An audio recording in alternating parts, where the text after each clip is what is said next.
आपके बच्चे को अचानक से रैश डेवलप हो जाती है और ये जानना ज़रूरी है कि ये एलर्जिक रैश है, हीट रैश है या वायरल रैश है। गर्मी के मौसम में पीडियाट्रिक क्लिनिक्स में अक्सर वालिदैन बहुत पैनिक सिचुएशन में अपने बच्चों को लेके आते हैं और ये कंसर्न होता है कि अचानक से ये बच्चों को रैश निकल आई है। तो इन तीनों रैशेस के बारे में डिफ्रेंशिएट करना बहुत ज़्यादा ज़रूरी है। अगले 5 मिनट में आपसे डिस्कस करूँगी कि ये डिफरेंट टाइप्स ऑफ रैशेस कैसे निकलती हैं, इनके क्या डेंजर साइन होते हैं और किन को क्या सिम्टम्स जो हैं वो माइल्ड होते हैं और किन सिचुएशंस में आपने क्या करना होता है। My name is Hafiza doctor Sofia Usama. Welcome back to my channel. Today we are going to discuss कि ये डिफरेंट टाइप्स ऑफ रैशेस कैसे बच्चों को निकलती हैं और इन सिचुएशंस में आपने क्या करना होता है। चलें हम डिस्कस करते हैं साइड बाय साइड इन तीनों टाइप्स ऑफ रैशेस को, heat rash, allergic rash and viral type of rash को। गर्मियों के मौसम में जो रैश बच्चों को निकलती है इसको हीट रैश या मलेरिया भी कहते हैं। ये बेसिकली सुर्ख कलर के दाने हो जो जल्द पर निकलते हैं या क्लियर बम्प्स भी होते हैं। ये बुखार के साथ एसोसिएटेड नहीं होता। इसमें बच्चे बिल्कुल ठीक होते हैं, खा पी रहे होते हैं, लेकिन थोड़े से सुस्त होते हैं। इस किस्म की रैश में कभी कभार ऊपर थोड़ी बहुत ख़ारिश होती है, लेकिन वैसे अमूमन ख़ारिश नहीं होती है। अगर आप बच्चे की जिल्द पे हाथ लगाएं तो आपको एक जैसे रफ़ सैंड पेपर होता है ना, उस तरह की आपको फीलिंग आती है। और ये रैश बेसिकली जिस जगह पे धूप पड़ती है, जैसे कि चेहरे पे, गर्दन पे, छाती पे, कमर पे या बगलों के नीचे या बाजुओं पे, जिस जगह पे कपड़ा नहीं होता और बच्चे धूप में खेल रहे होते हैं, उन जगहों पे ये रैश निकलती है। बेसिकली इसमें आपने कुछ नहीं करना होता। सबसे पहले ये है कि बच्चे को आपने ठंडी जगह पे रखना है, उसको ठंडा पानी, साफ़ ठंडा पानी पिलाना है, ठीक है।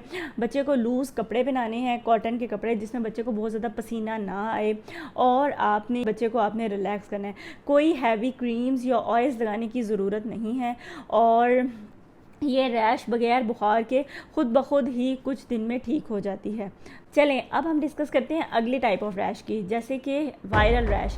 वायरल रैश बेसिकली किसी बुखार की वजह से होती है। इसमें साथ साथ बच्चे को बुखार भी होता है और वायरल डिजीज़ के जो सिम्टम्स होते हैं, जैसे कि बुखार होना, नज़ला ज़ुकाम होना, खांसी होना, थोड़ा सा बच्चे का सुस्त होना, खाना पीना थोड़ा सा कम हो जाना, इस तरह की अलामात होते हैं। गर्दन पे, छाती पे या कमर पे छोटे छोटे सुर्ख रंग के दाने निकलते हैं, फ्लैट पिंक या रेड कलर के होते हैं और क्लियर होते हैं। बच्चे को आपने रेस्ट करवाना होता है, उसको अच्छी खुराक दें, लिक्विड्स दें, और बुखार के लिए आपने जो है आपके डॉक्टर्स ने जो भी मेडिसिन आपको बताई है, पैनाडोल या ब्रूफिन जो भी देनी है वो आपने देनी होती है, बुखार को कंट्रोल करना होता है। सो इसमें किसी स्पेसिफिक ट्रीटमेंट की ज़रूरत नहीं होती। ये खुद ब खुद अपीयर होते हैं और ख़ुद ब खुद ही जिस्म से निकल जाते हैं। आपको किसी भी किस्म की एंटीबायोटिक बच्चे को नहीं देनी होती है। चलें जी, अब हम डिस्कस करते हैं थर्ड टाइप ऑफ रैश के बारे में, जिसको एलर्जिक रैश बोलते हैं और मेडिकल की ज़ुबान में इसको अर्टिकेरिया या हाइव्स भी बोलते हैं। इसमें यह होता है कि बेसिकली बच्चों के किसी भी एक हिस्से में अचानक से धड़प्पर टाइप के बन जाते हैं, सुरख रेज्ड रैशेज़ होते हैं, बहुत ज़्यादा उस पर बच्चे खारिश कर रहे होते हैं। कभी ये जिस्म के किसी एक हिस्से पर, जैसे कि पेट पर निकले और थोड़ी देर बाद ऐसे होकर टांग पर निकल आते हैं, ये अचानक से निकलते हैं। इसमें भी साथ बच्चे को फीवर नहीं होता। अगर आप एंटी एलर्जिक मेडिसिन दें तो ये ठीक हो जाते हैं। ये एसोसिएटेड होते हैं किसी ख़ास किस्म की फूड के साथ, बच्चे के कोई चीज़ काटने से, जैसे कोई इंसेक्ट बाइट हो गया है या कोई इसने मेडिकेशंस ली हैं या कोई वायरल इन्फेक्शन हुआ है, उसके साथ एसोसिएटेड होते हैं। चलें जी, अब हम डिस्कस करते हैं वो वार्निंग साइंस क्या हैं जिसमें आपने रैशेस के साथ बच्चों को घर में इंतज़ार नहीं करवाना। सो डेंजर साइंस क्या है रैशेस के। 3 महीने से छोटा बच्चा अगर उसको साथ बुखार है तो और साथ रैश निकल आया है तो आपने घर में इंतज़ार नहीं करना, बच्चे को उसी वक्त ही एमरजेंसी में लेके जाना है।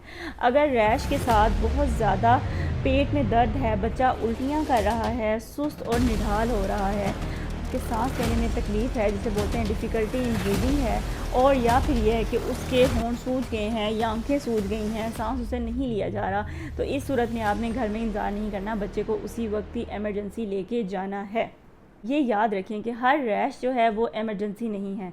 सो इस वीडियो को सेव करें, क्योंकि एक ना एक दिन कोई बच्चा या बड़ा आपको इनकाउंटर ज़रूर होगा जिसको रैश निकलेगी और आपको समझ नहीं आ रही होगी कि आपने क्या करना है। सो वीडियो को सेव करें और शेयर करें उन पेरेंट्स के साथ जिनके बच्चे छोटे हैं, ताकि उनको किसी भी माइल्ड सिम्टम्स के बारे में भी पता होना चाहिए और डेंजर साइंस के बारे में पता होना चाहिए। If you find this video useful, don't forget to like, subscribe to my channel and share this video to other parents. And this video is basically for awareness purpose, and I'll see you in the next pediatric awareness video. Thank you so much for watching.